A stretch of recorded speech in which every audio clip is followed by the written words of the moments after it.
Muy bien, Luis Gutiérrez Oliva nos acompaña, él es abogado penalista reconocido y además porque vamos a abordar un asunto ahora especialmente sensible. La Fiscalía ha pedido 5 años, 4 meses de prisión a Roberto Sánchez por aportes de campaña que él habría recibido, según la tesis fiscal, entre el año 2018 y 2020. Y a pesar de haberlos recibido, la información que alcanzaba la OMPE era que cero, nada, no recibió aporte alguno. Le mintió a la OMPE, según la tesis de la Fiscalía. ¿Cómo está, doctor? Gracias por acompañarnos. Hola Martín, qué gusto estar acá. Bueno, primeramente, efectivamente, tenemos que definir cuáles son los hechos para poder analizar jurídicamente el caso. Y los hechos se resumen a dos campañas. Uno son las elecciones regionales y municipales del 2018. Es correcto. Y otro son las elecciones congresales del año 2020. Complementarias, ¿no? Exacto, las complementarias. Ahora, aquí hay que hacer una distinción porque creo que hay un problema de interpretación. En agosto del 2019 hay una fecha de corte. ¿Por qué? Porque entra en vigencia la ley que modifica el delito de falseamiento en lo que tú declaras respecto a ingresos, aportaciones, aportes. Antes de eso, trabajabas con el delito genérico, que era falsa declaración en procedimiento administrativo. Por eso, cuando se habla de los delitos por los cuales se quiere llevar a juicio, porque eso está en control de acusación a Roberto Sánchez, se habla de dos delitos, pero básicamente la conducta es la misma. Ahora, hay un tercer delito, Martín. Que estamos hablando aquí, perdóname, solamente para tenerlo claro, de falsa declaración en procedimiento administrativo y presunto delito de falseamiento de la información sobre aportaciones. Claro que sí, el primero está en el 411 del Código Penal, el segundo en el 359B, pero ese falseamiento entra en vigencia en agosto del 2019, por eso es que la Fiscalía dice, bueno, si entra en vigencia en 2019, yo tengo que aplicar la ley para adelante, por eso en la del 2020 están con ese delito, pero en la del 2018 están con falsa declaración. Es el mismo hecho, pero dos delitos, claro, porque están tipificados de manera distinta en el Código Penal. Exacto, o sea, tú tienes una ley de organizaciones políticas. ¿Qué tienes que hacer? Anualmente tú tienes que mandar tu información como partido a la gerencia, porque hay una gerencia en la OMPE que tiene que supervisar pues, cómo se administran los fondos de los partidos. Ahora, tú mandas por un lado el informe anual, pero otra muy distinta es la declaración de los gastos de campaña. Sí. ¿Correcto? Y ahí viene el punto. En el 2018, ¿qué pasa? ¿Qué dice la Fiscalía? William Sánchez Palomino recibe un depósito de 204.000 soles, que son los aportantes. Hermano de Roberto Sánchez. Exacto, es el hermano que también está siendo acusado. Pero ¿qué sucede? Dicen lo siguiente, bueno, si el señor declara cero, y acá, según la Fiscalía, dicen, hay aportes de los que quieren ser candidatos para esas elecciones, se han juntado 204.000 soles que ha recibido el señor en su cuenta. Esa es la denuncia. Eso es en el 2018.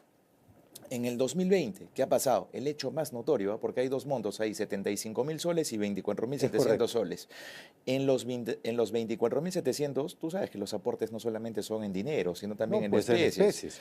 Y claro, ¿qué sucede? O sea, dicen, bueno, hay un aporte del uso de un local de 24.700 soles. Viene el señor y dice... Yo no di nada. Yo no aporté nada. Claro. Correcto. Ahora, un dato que es importante tener claro acá, Martín, el delito no se consuma cuando ellos reciben el depósito, cuando reciben el aporte, sino más bien cuando ellos, conociendo plenamente, dice el código, deciden declarar esa información a la OMPE. O sea, en otras palabras, cuando han presentado los informes.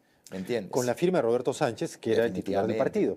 En ese sentido, la defensa de Roberto Sánchez y también la defensa política, estuvimos con la congresista Margot Palacios aquí anoche, señala que él no estaba muy enterado de lo que firmaba, lo firmó casi como si fuera una formalidad. ¿Ese argumento es considerado por una sala? Definitivamente sí. Pero ¿cómo así? Porque lo que está haciendo el abogado es tratar de entender, bueno, que hay un contador y hay un tesorero. Sí. Ellos son los que elaboran. Nosotros solamente hemos dado viabilidad en la presentación del informe. No teníamos conocimiento de lo que están haciendo allá. Pero finalmente el conocimiento se tiene que dar a través de la prueba indiciaria, ¿no? Entonces, por ejemplo, en el 2018, según la tesis fiscal, porque, o sea, finalmente esto es parte de lo que se conoce, entonces hay un depósito de 204.000 soles y presuntos depósitos de la cuenta del hermano al señor Roberto Sánchez. Entonces, una trazabilidad del dinero. Ahora, seguramente vas a tener las declaraciones de los que han querido postular a las elecciones regionales y municipales. Sí. En el otro lado, en las congresales, también ya tienes al señor que dice, yo no, oye, yo no di absolutamente nada. Entonces, ¿te estás dando cuenta cómo a partir de indicios podemos llegar a una conclusión de conocimiento?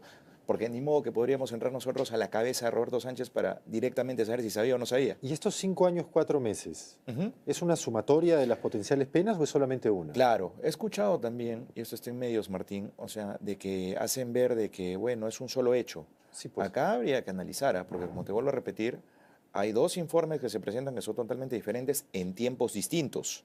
Por eso es que la Fiscalía está yendo un hecho 1 más un hecho 2.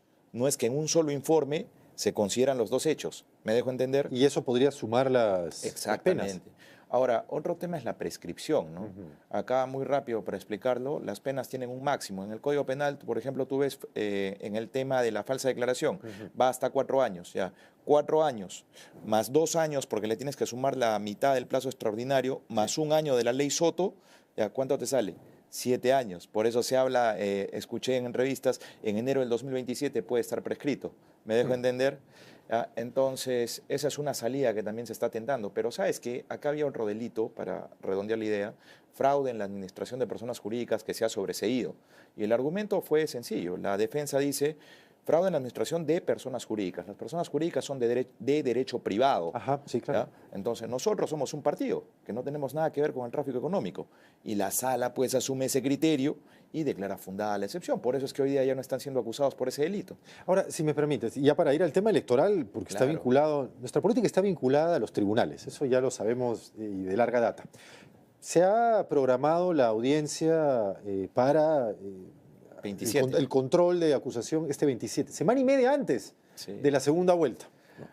Claro. En el caso se diera visto bueno a la acusación, ¿cuándo, o sea, conociendo los tiempos de nuestro sistema judicial, hay manera de que pase esto a juicio oral?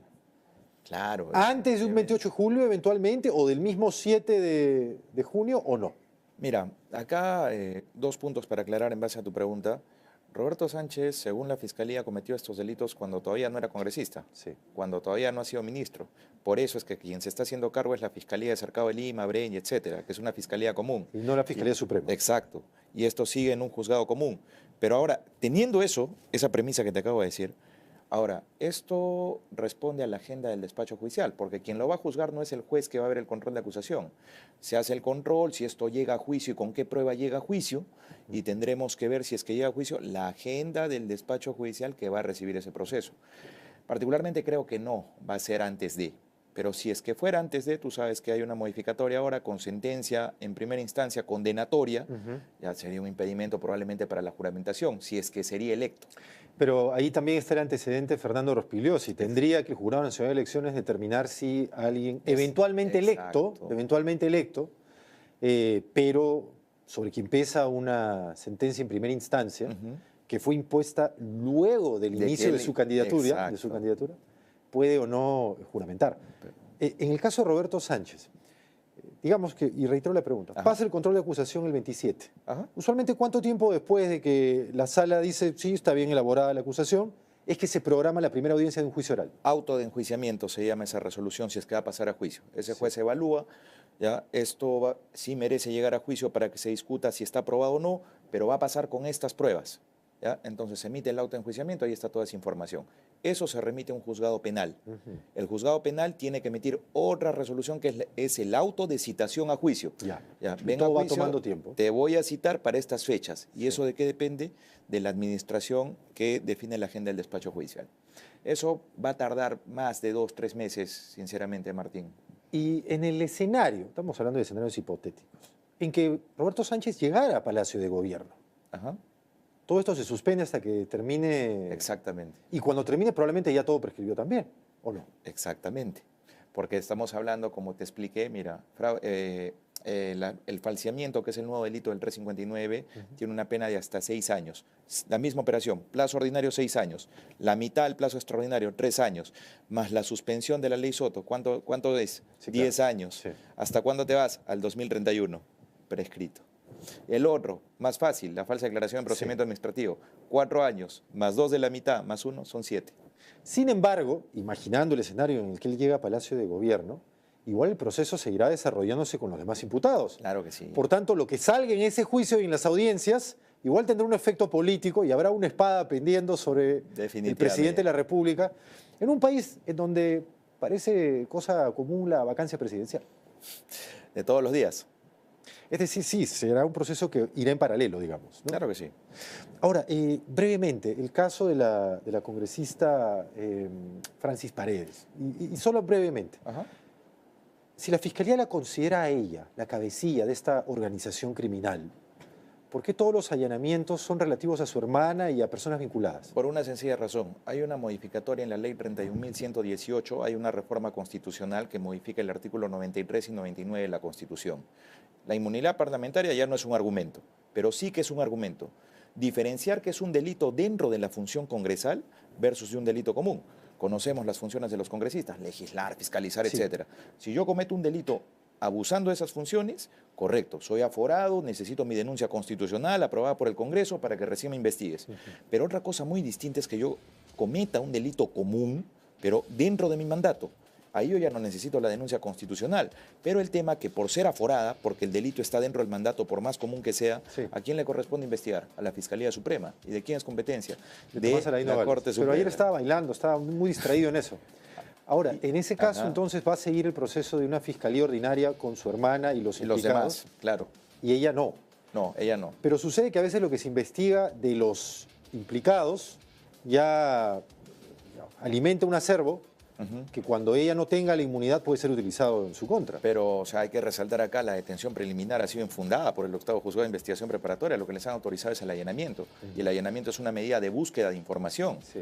Entonces, sobre eso se entiende si están imputando organización criminal, porque el resumen es este: una empresa criminal que está orientada a cobrar cupos para colocar a gente y con esa misma gente que han colocado, llevar a cabo delitos de colusión para obtener provecho económico. Eso es lo que dice la Fiscalía. Es correcto. Solo para terminar, porque ya volamos en tiempo. Sí. Una vez que termine la congresista Francis Paredes su mandato, ¿cuándo es que pierde la inmunidad y podría estar sujeta al Es que en a un fiscal ordinario? realidad, si es que hasta le piden una prisión preventiva en este momento, como te digo, esa ley es importante, 31.118, la inmunidad parlamentaria ya no es un fundamento, es un delito común cometido dentro del mandato. Inclusive, si es que la Fiscalía Suprema solicita prisión preventiva por ser un delito común, se puede tramitar. Bien, perfecto. Luis Gutiérrez Oliva nos ha acompañado, abogado penalista, para conocer un poco más las implicancias sobre las denuncias, en este caso contra Roberto Sánchez, y la investigación a propósito del caso en el que está involucrada la congresista Francis Paredes. Vamos a la pausa, regresamos con más. Esto es Prueba de Fuego.